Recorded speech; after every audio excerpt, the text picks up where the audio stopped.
Hello everyone, this is Abhishek and your most welcome to our channel SSC E maths. और आज वापस से हम लोग ज्योमेट्री का एक नया सेशन कर रहे हैं जिसमें एक बहुत ही कॉन्सेप्चुअल क्वेश्चन हम लोग आज सॉल्व करेंगे। ठीक है, काफ़ी ज़्यादा अच्छा क्वेश्चन है। देखिए, जिन लोगों को ये क्वेश्चन नहीं बनते हैं ज्योमेट्री के या किसी भी टाइप के, जो भी हम कराते रहते हैं, जो भी सीरीज़ करा रहे हैं, अगर उसमें कोई क्वेश्चन डिस्प्ले होता है, कोई क्वेश्चन मैं लिखता हूँ और वो आपसे वो क्वेश्चन नहीं बन रहा है, तो ज़रा सा भी आपको डिमोरलाइज होने की ज़रूरत नहीं है। ठीक है, अभी आप सीख रहे हैं। जो लोग जिनका मेंस प्रोस्पेक्टिव से जो लोग मेरा वीडियोस देखते हैं, ठीक है, उनका विजन थोड़ा सा डिफरेंट होगा, है ना। लेकिन जो लोग फर्स्ट टाइम विजिट कर रहे हैं उनको परेशान होने की ज़रूरत नहीं है। ठीक है, लेकिन जो लोग मेंस की तैयारी कर रहे हैं वो ज़्यादा ध्यानपूर्वक और बहुत फोकस होकर के ये सारे वीडियो देखें, क्योंकि ये सब उनके लिए बहुत बहुत ज़्यादा यूज़फुल है। ठीक है, बहुत ही सॉलिड कंटेंट है, इसलिए ठीक है, थोड़ा सा होशियारी के साथ और जो है पूरा ध्यानपूर्वक इस सवाल को समझने की कोशिश करें, क्योंकि काफ़ी अच्छा क्वेश्चन है। ठीक है, जिन्हें आ रहा है वो ट्राई करें। ठीक है, you have all the options, this is the questions, you can read the data. ठीक है, and then comment the answer. बाकी हम लोग लगाएंगे क्वेश्चन, देखते हैं क्या कहानी है। देखिए, दिया गया है नीचे दी गई आकृति में, ये जो हमारे पास फिगर दी गई है, सी डी ए ई और बी एफ। ठीक, ये आपका सी डी ए ई और बी एफ, ठीक, की लंबाई उनके भुजा का 1/3 है। ठीक, तो ये जो तीनों साइड हैं और इन तीनों के लिए जो इनकी भुजाएं हैं वो कितना है, उस इनकी भुजा का 1/3। हम कह सकते हैं कि अगर ये पूरी लेंथ 3 है, अगर हम कह दें कि भाई ये लेंथ हमारी 3x है, तो हम कह सकते हैं कि ये x है। बताइए, जब इसका 1/3 करेंगे x ही तो मिलने वाला है। सेम है, अगर हम ये कह दें कि ये वाली हमारी 3y है, देन ये y हो गई। अगर मैं ऐसे बोलूँ 3z, तो ये वाली हमारी लेंथ z हो गई। अच्छा, आगे की कुछ कहानी है। देखिए, an2, n1n2 और n1d, तो an2 हमारा ये है, n1n2 और लेंथ n1d यानी n1d, ये तीनों का जो हमारे पास रेशियो दिया हुआ है 3:3:1 है। 3 और ये हमारा 1। ठीक, ये चीज़ है। अब देखिए, एक बहुत खूबसूरत सी चीज़ इस क्वेश्चन में आगे भी दी गई है। आगे के लिए बोला है और बीई और सीएफ के लिए भी यही चीज़ कंटिन्यू रहेगी। यानी ये जो रेशियोज हैं, यानी जब आप वर्टेक्स ए से, ठीक है, बीसी के किसी भी पॉइंट डी को मैचअप करते हो, तो जो आप वर्टेक्स से सीरियल वाइज, ठीक है, जो आपका रेशियो होता है वो 3:3:1 में होता है। उसी तरीके से जब बी से आप, ठीक है, कोई भी लेंथ आप ड्रॉप कर रहे हो यहाँ पे, तो वहाँ से भी यही प्रोसीजर फॉलो होगा। यानी ये लेंथ 3 है, तो ये लेंथ भी 3 होगी और ये वाली लेंथ आपकी इतनी सी 1 होगी। जो छोटी सी दिख रही है, मैंने 1 लिखा है, अगर आपको देखने में प्रॉब्लम हो रही है, मैं आपको थोड़ा बोल भी रहा हूँ, ये 1 लिखा हुआ है। ठीक है, छोटी सी लेंथ जो आपको दिख रही है इतनी, ये 1 है। जरा यहाँ पे देखिए, यहाँ पे सेम चीज़ यहाँ फॉलो होगी। ये लेंथ यहाँ से स्टार्टिंग है और यहाँ पे एंडिंग है, तो ये वाली लेंथ हमारी कितनी हो जाएगी 3, ये वाली लेंथ हमारी कितनी होने वाली है 3, और ये वाली होने वाली है 1। ठीक, अच्छा, अब आते हैं क्वेश्चन पे। इस क्वेश्चन को कैसे लगाएंगे? देखिए, हमारे पास जो क्वेश्चन का आंसर है, हमसे क्या कह रहा है, n1 n2 n3, यानी जो बीच में आपको छोटा सा ट्रायंगल दिख रहा है ना, इसका जो एरिया है ना, वो इस पूरे एरिया का कितना है। ठीक, तो जाहिर सी बात है कि कहीं ना कहीं आप इसको कई सारे, देखिए, थोड़ा सा कंस्ट्रक्शन करके भी इस क्वेश्चन को लगाया जा सकता है, इसमें कोई बड़ी बात नहीं है, बट आई वुड सजेस्ट कि there is also another method, ठीक है, जिससे कि आप इस क्वेश्चन को लगा भी सकते हैं। क्या है, देखिए, एक बात बताइए, अगर एबीसी ट्रायंगल का एसी हम बेस माने और बी को थोड़ी देर के लिए वर्टेक्स माने, कोई भी आप साइड ले लो, आप इसको ले लो, इसको ले लो, कोई सी भी आप एक साइड जो आपकी फेवरेट हो आप चूज कर लो। हमने एक्स थोड़ा सा फैमिलियर होता है ना हम लोगों के लिए, इसलिए मैंने एक्स उठा लिया पहले। एसी अगर हमारा बेस है और बी अगर हमारा वर्टेक्स है, तो आप बताइए, एक ट्रायंगल आपका बी ई ए, ध्यान से देखिए, मैं जो दिखाने की कोशिश कर रहा हूँ, बी ई ए एक ही ट्रायंगल है, एक है बी ई सी, 2 ट्रायंगल हमारे यहाँ पे, B E A and B E C, ये 2 ट्रायंगल हैं। तो आप बताइए, इन दोनों ट्रायंगल का बेस कौन सा है, सेम है। दोनों ट्रायंगल का वर्टेक्स क्या है, सेम है।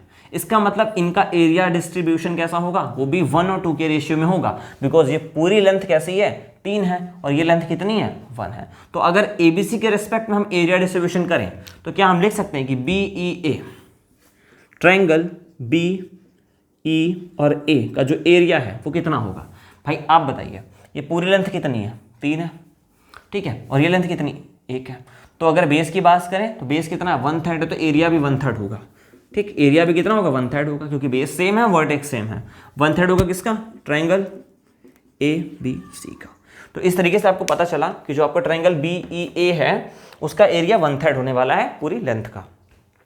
अच्छा, और आगे चलते हैं। देखिए एक बात आप बताइए, देखिए अब ट्रायंगल बी ई ए की बात करते हैं, बी ई ए की बात करते हैं। बी ई ए में क्या पंगा है, बी एन टू ए और एन टू ई ए। देखिए ये जो छोटा सा ट्रायंगल दिख रहा है मैं इसको सेपरेट कर रहा हूँ और इधर वाला अलग कर रहा हूँ। जरा समझिए, मैं जो चीज़ आपको दिखाने की कोशिश कर रहा हूँ, मैं इस छोटे ट्रायंगल को सेपरेट कर रहा हूँ, बाकी का सेक्शन इधर अलग निकाल रहा हूँ। ठीक है, मैं मार्क नहीं कर सकता वरना जो वैल्यूज़ मैंने लिखी हैं वो आपको दिखाई नहीं पड़ेंगी।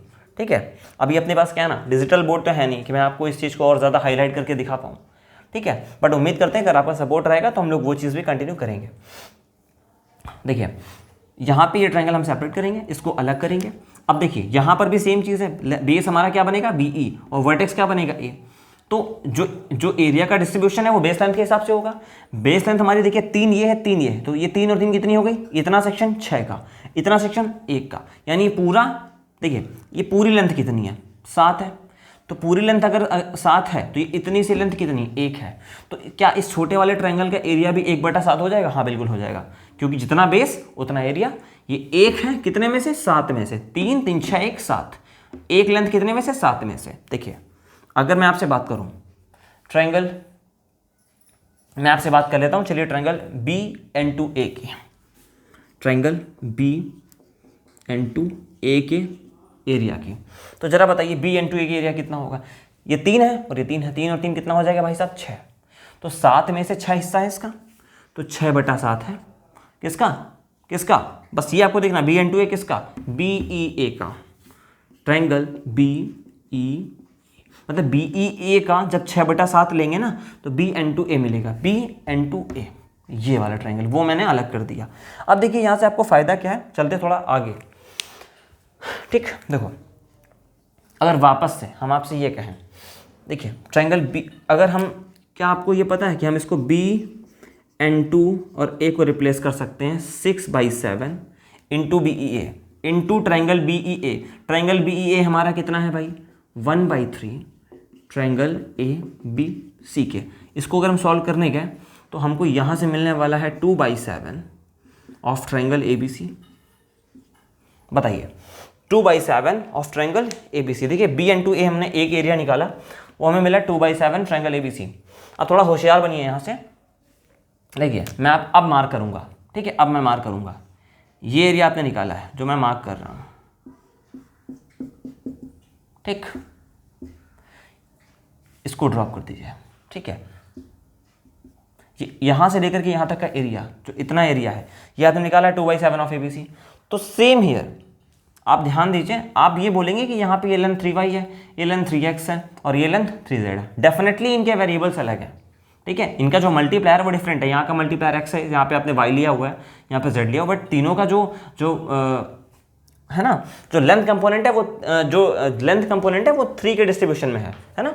तो उस हिसाब से हम लोग क्या करेंगे, रेशियो में ब्रेक करेंगे तो रेशियो हमें यहाँ पर वही मिलेगा। तो आप देखिए अगर इस चीज़ का रेशियो हम यहाँ पे निकालेंगे, इस वाले ट्रायंगल का, देखिए अगर इस ट्रायंगल का रेशियो हम निकालने जाएंगे, ठीक, तो ये ट्रायंगल भी हमको सिमिलर है 2/7 देगा। और ये ट्रायंगल कौन सा, BN1C। ठीक है, कौन सा, ध्यान से देखिए भाई, शायद कुछ मिस्टेक हो रहा है क्या, सॉरी N1 नहीं लेंगे, N3 लेंगे, BN3C, ट्रायंगल BN3C। देखिए ट्रायंगल BN3C ये हमारा कितना हो जाएगा, सेम जितना ये है, ये भी हो जाएगा 2/7 ऑफ ट्रायंगल ABC। कितना हो जाएगा, 2/7 ऑफ ट्रायंगल ABC। देखिए अगर किसी को देखने में थोड़ी समस्या हो रही है, मैं थोड़ा डार्क कर रहा हूँ उसे। ठीक है, 2/7 ऑफ ट्रायंगल ABC। अब देखिए यहाँ पे सबसे खास बात, आपने निकाला है BN3C, सेम हियर यहाँ पे जब आप ये वाला ट्रायंगल निकालेंगे इतना, ठीक, तो ये कौन सा है आपका CN1A, कौन सा है ट्रायंगल CN1A, मैं यहाँ पे लिख रहा हूँ ट्रायंगल CN1A। ये कितना है ज़रा बताइए, ये भी सेम उतना ही है, कितना है भाई, ये भी है 2/7 ऑफ ट्रायंगल ABC। तो देखिए आपने क्या किया है, आपने सेपरेट ये सेक्शन निकाला, ये सेक्शन निकाला, ये सेक्शन निकाला। अगर आप तीनों को ऐड करते हैं और N1 N2 N3 को भी ऐड कर देते हैं तो आपको क्या मिलेगा, पूरा का पूरा ABC मिल जाएगा। बताइए। तो अगर हम इन तीनों लेंथ को ऐड करें, ये तीनों एरिया को ऐड करें, देखिए मैं थोड़ा यहाँ पे लिख रहा हूँ, अगर हम n1 n2 और n3 को निकालना चाहते हैं तो हम क्या करेंगे, ए बी सी में से, ए बी सी में से। देखिए थोड़ा सा और हम बच सकते हैं, अगर हम इतनी भी कैलकुलेशन करना नहीं चाहते हैं तो थोड़ा सा और स्मार्ट बन सकते हैं, क्योंकि हमारे पास जगह कमी है, तो थोड़ा हम लोग ओरल खेलेंगे। कैसे, देखिए ये 3 सेक्शन निकाले हैं, 2/7 2/7 2/7, 3 सेक्शन है। अगर तीनों को हम लोग ऐड करेंगे तो हमें मिलेगा 6/7 ऑफ ए बी सी। मैं लिख रहा हूँ 6/7 of triangle A B C. बताइए, तीनों सेक्शन यानी ये जो जितना रंगा हुआ हिस्सा है ये सारा का सारा 6/7 ऑफ ए बी सी है। तो जो गैर रंगा हुआ हिस्सा कितना है, कुछ नहीं करना है, आपको 7 में से 6 घटाना है। अगर 7 में से 6 हिस्सा रंगा हुआ है तो जो गैर रंगा हुआ हिस्सा यानी नॉन कलर्ड वो कितना हो जाएगा भाई, 1/7 of triangle A B C. और जो हिस्सा शेडेड नहीं है, ठीक है, जो हिस्सा शेडेड नहीं है वही हिस्सा तो n1 n2 n3 है, यानी 1/7 of triangle A B C is the answer. कौन सा ऑप्शन आपको मिल जाएगा, शायद फर्स्ट वाला सही है इसमें, ठीक है। तो यही एरिया है किसका है, ट्रायंगल n1 n2 और n3 का, ठीक है। कितना हो जाएगा, देखिए तीनों सेक्शन जोड़ने पे 2/7 2/7 2/7 देगा आपको 6/7 ऑफ ट्रायंगल एबीसी, ठीक। यानी 7 में से 6 एरिया कितना है, शेडेड है, तो जो नॉन शेडेड एरिया कितना भाई, ठीक है, 1/7 ऑफ ट्रायंगल एबीसी। तो इस क्वेश्चन को, ठीक है, यहीं पे रोकते हैं और ये क्वेश्चन है, और आगे हम लोग नेक्स्ट क्वेश्चन लगाते हैं।